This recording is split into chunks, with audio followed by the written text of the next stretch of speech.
bien, estamos listos para la entrevista. Nos acompaña Víctor Quijada, abogado constitucionalista, y por supuesto le damos la bienvenida aquí a JN Noticias. ¿Qué tal, Víctor? ¿Cómo estás, Néstor? Muchísimas gracias por acompañarnos. Gracias, igualmente.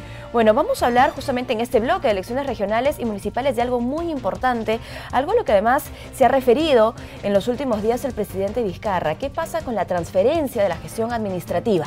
Sale una autoridad, entra una autoridad y finalmente ¿dónde queda la atención al ciudadano, los servicios, las obras? Bueno, para citar al presidente vamos a decir lo siguiente. Él ha dicho: tenemos que hacer la transferencia ordenada y con una actitud de apertura por parte de ustedes. Queremos que este cambio de autoridades se genere de tal manera que se permita la continuidad de los proyectos que ustedes, gobernadores, priorizaron. Eso fue lo que se dijo en el reciente GORI. Sí, así es. Bueno, el procedimiento de transferencia es básicamente normado por directivas de la Contraloría respecto, como ya tú bien mencionaste, la gestión administrativa, funcional, financiera, ¿no? Pues, gestión en general, gestión administrativa y gestión pública de un gobierno local o regional hacia al sucesivo. Bueno, generalmente las transferencias se llevan de manera bastante ordenada, pero lo que falta es ponerle énfasis a la continuidad de los proyectos o de los servicios públicos, ¿no? Porque lo que sucede normalmente es de que se ha visto, de lo que yo he podido ver en la experiencia profesional, es de que es como una recepción de documentos y para el archivo, ¿no? Y no debe ser así, porque se supone que una gestión que sabe cuánto de patrimonio, cuánto de licitaciones, cuántas obras que tienen en ejecución, cuántos servicios públicos están brindando a través de sus oficinas competentes, deberían continuar esos proyectos, esas políticas públicas, porque las políticas públicas tienen que plantearse desde el punto de vista del planeamiento. Es decir, tú planificas a tu estado, por ejemplo, tenemos el plan bicentenario hacia el 2021 y tenemos planes al gobierno central, el gobierno regional, los gobiernos locales.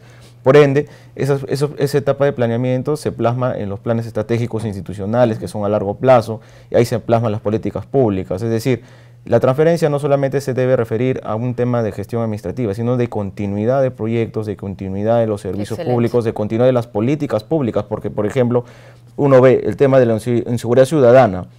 No tiene sentido que un gobierno local nuevo replantee una política de inseguridad ciudadana cuando ya existen normativas y directivas y, bueno, instrumentos que ya van a permitir gestionar este tipo de proyectos, ¿no? De igual manera, la lucha de violencia contra la mujer, tenemos el tema de las obras públicas que, digamos, no deberían quedar paralizadas, sino debería continuar, porque lo que normalmente se ve en nuestro país es bajo un clima de alguna manera de intereses y de cierto odio y de revancha de un grupo político hacia otro, dejan paralizada la gestión pública, ¿no? Y eso es perjudicial para todos los ciudadanos. Por supuesto. ¿De dónde viene esa necesidad de empezar, digamos, en cuenta cero, ¿no? Cuando no se reconoce, como tú bien has dicho, el valor de una gestión previa?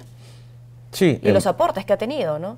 Es cierto, no se trata de desmerecer, ni tampoco por un aspecto a veces figurativo de los alcaldes y gobiernos regionales de querer inaugurar sus propias obras y no continuar las anteriores. ¿Por qué? Porque piensan que le van a reclamar que esa obra se inició con tal gestión anterior. Que no significa que la nueva autoridad no tenga sus propias ideas e iniciativas. Claro. ¿no? Porque una cosa no desestima la otra. No desestima la otra, ¿no? Acá lo que se debe priorizar es tener visión de administradores públicos, de gestores, porque si uno va a irse por el lado de los apasionamientos, los intereses personales, ocurre, como por ejemplo se ve en muchas partes de nuestro país, de obras de saneamiento, de puentes, de pistas y veredas, carreteras que están paralizadas, cuando los gobernadores regionales y gobernadores y los alcaldes deben de continuar estos proyectos. Y existen muchas directivas, por ejemplo, para hablar de obra pública, simplemente se hace un corte, por ejemplo, el expediente técnico al proyecto de inversión y simplemente se sigue gestionando en el Ministerio de Economía y Finanzas la transferencia de presupuesto que faltase, que corresponde. No se necesita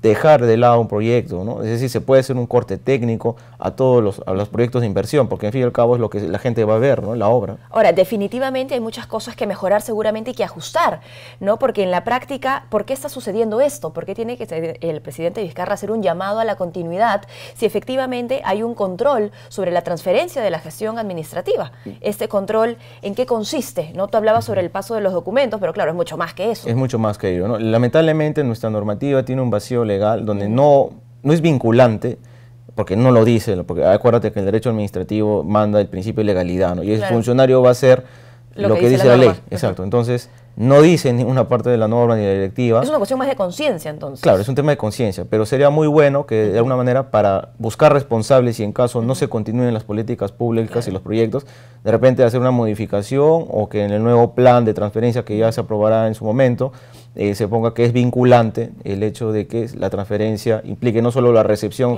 de los documentos anteriores y los archivos, no, sino gestionar y continuar las políticas, sobre todo los proyectos de inversión y muchas obras que quedan paralizadas, porque, por ejemplo, tú te vas acá nomás a la región Junín, hay muchos, por ejemplo, proyectos que han quedado de gestiones anteriores, colegios, hospitales, postas, carreteras en Huancavelica, y muchas partes del Perú. ¿Y qué se hace con esas obras? Lo dejan ahí porque ahí existen muchos, lo personalizan, pues piensa que esa es obra anterior de un presidente, un gobernador anterior, y por ende... Hay recelos, los celos políticos, y eso es perjudicial para nosotros los ciudadanos, cuando tranquilamente gestiones importantes, por ejemplo, como la del mismo presidente Vizcarra, cuando fue gobernador, o ese día se llamaba presidente, el mismo Villanueva, cuando fue en San Martín, continuó. O sea, lo que hicieron son cortes técnicos, porque al fin y al cabo tampoco se trata de recepcionar obras hasta cuestionadas y que de repente pueden haber habido malos manejos o problemas. Hay que hacer un corte técnico, esto se pasa a evaluación de la Contraloría, y si todo está bien, simplemente se pasa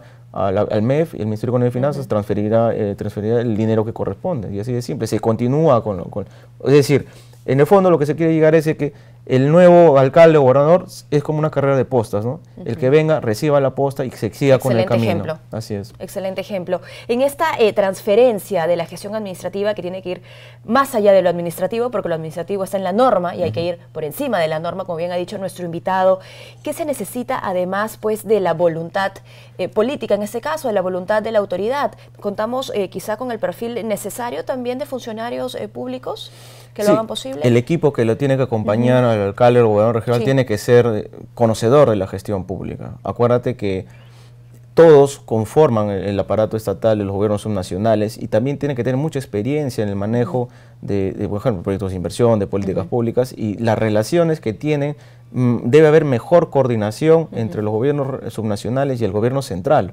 porque hay relación Estado-Estado. Acuérdate que muchos de los proyectos, las políticas, muchos de los alcaldes y gobernadores vienen a Lima a gestionarlas, entonces se requiere que haya personas con conocimiento, que tengan formación, de repente aplicar hasta la meritocracia si es que fuera necesario, ¿no? Porque si no, no vamos a tener el impulso necesario para que se gestione bien nuestras entidades, ¿no? Y que haya buena relación con Lima. ¿Qué pasa con los tiempos? ¿Hay plazos, por ejemplo, estipulados en la norma cuando se habla de transferencia de gestión administrativa? Sí, bueno, normalmente es de 1 a 2 meses el tiempo que se da, desde octubre, suponte, y el 8 o 9 de octubre se le está dando las credenciales, y tienes hasta diciembre para hacer la transferencia, más o menos, ¿no? De acuerdo a los documentos. Pero como tú bien mencionas, hay que ir más allá, ¿no? El tema es no solo recepcionar los documentos y archivarlos, sino gestionar. Y volviendo al tema de que debe haber funcionarios competentes, es necesario de que haya un mando medio que se encargue de gestionar los proyectos acá en Lima, porque muchas veces, acuérdate que los gobiernos distritales, provinciales, algunos gobiernos regionales no tienen tanto presupuesto. Algunos gobiernos regionales no necesitan venir a Lima, como Arequipa, como Cusco, como Tacna, que reciben mucho dinero de su canon, pero hay gobiernos regionales, por ejemplo en el norte, en el centro del Perú, que no perciben mucho dinero de su respaldo al gobierno central. Entonces los proyectos de inversión vienen aquí, al fin y al cabo, a Lima, ¿no? Entonces se requiere de que haya una relación horizontal, transversal, porque si tú quieres atacar la violencia contra la mujer, el gobierno regional tiene que trabajar coordinadamente con los gobiernos locales y a la vez con el Ministerio de la Mujer, ¿no? Si tú quieres tratar la inseguridad ciudadana, los gobiernos locales de manera directa con el Ministerio del Interior y la Policía Nacional. Es la única forma de darle sostenibilidad también a cualquier tipo de acción. Así es, el Estado es uno solo, ¿no? Lamentablemente nuestra visión a veces es cortoplacista y de alguna manera en búsqueda de revancha hace ver de que cada quien se crea dueño de su feudo y a la hora de la hora no hay una coordinación como debe haber con el gobierno central, que por el gobierno central no es en la línea del gobierno local o el gobierno regional, no se quieren ver. Entonces, cuando uno entra a ser autoridad, se olvida de los colores políticos y tú eres representante y eres funcionario. Y hay una sola agenda, es una sola agenda, que es la de desarrollo nacional. Y es muy importante lo que el presidente Vizcarra está haciendo, de impulsar los GORE, ¿no? Debe haber GORE más seguidos y también reuniones con los alcaldes para poder tratar la problemática y de repente hacer no GORES nacionales, de repente un GORE del norte, un GORE del sur, ¿no? Un GORE del centro o un GORE de la sierra, de la selva, de la costa, para poder de repente independizar, individualizar qué proyectos y darle prioridad según a realidades, proyectos. Porque obviamente tiene realidades distintas. Exacto, porque si uno de la selva es cierto que la voluntad es buena, porque reúnes a todos tus gobernadores, pero de repente si hubiera por la sierra, por la selva, por la costa, o por regiones, ¿no? o marcos regiones, de repente se podría dar mejor tratamiento. Claro. Por ejemplo, uno empoderar es el friaje, esos territorios, ¿no? Exacto, un problema es el friaje, otro problema es el tema de la delincuencia en el norte, otro es el de la selva, no sé, de repente infraestructura que falta, ¿no? Ahora, bueno, continuando con ese llamado que hace el presidente Vizcarra a la continuidad, a la fluidez en las obras y que estas no se paralicen, hay una gran paradoja, ¿no?, que seguramente los ciudadanos también tienen presente, que es que no se evalúa lo que se hace bien, no se reconoce lo que se hace bien, pero sí lo que se hace mal, ¿no? Y a veces cuando hay una nueva gestión se enfrascan pues en una serie de sanciones administrativas, incluso denuncias. Sí, en verdad se pierde mucho el tiempo en estar tratando de buscar responsables. Exacto. Y ese es un rol que en verdad sí es importante, pero que el órgano competente se encargue de hacer las sanciones. Para eso está la Contraloría. La Contraloría, tenemos Servir, Tribunal Servir, tenemos el Ministerio Público, el Poder Judicial. El tema de responsabilidades es importante, pero la responsabilidad administrativa, civil o penal que pueda haber, corresponderá al fuero correspondiente, administrativo, civil o penal. Aquí se tiene que enfocar en realidades, en solucionar los problemas de la población.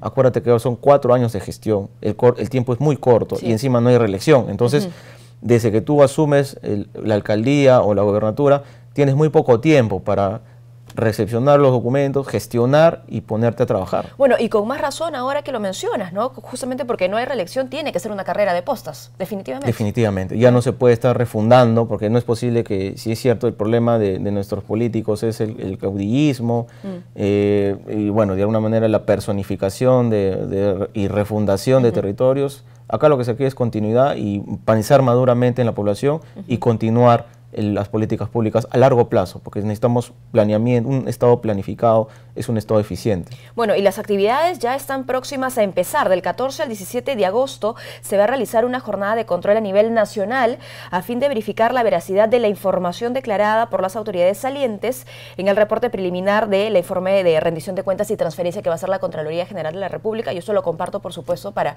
aquellos funcionarios públicos que nos están viendo y que van a ser responsables de este proceso. Algo que usted quisiera agregar.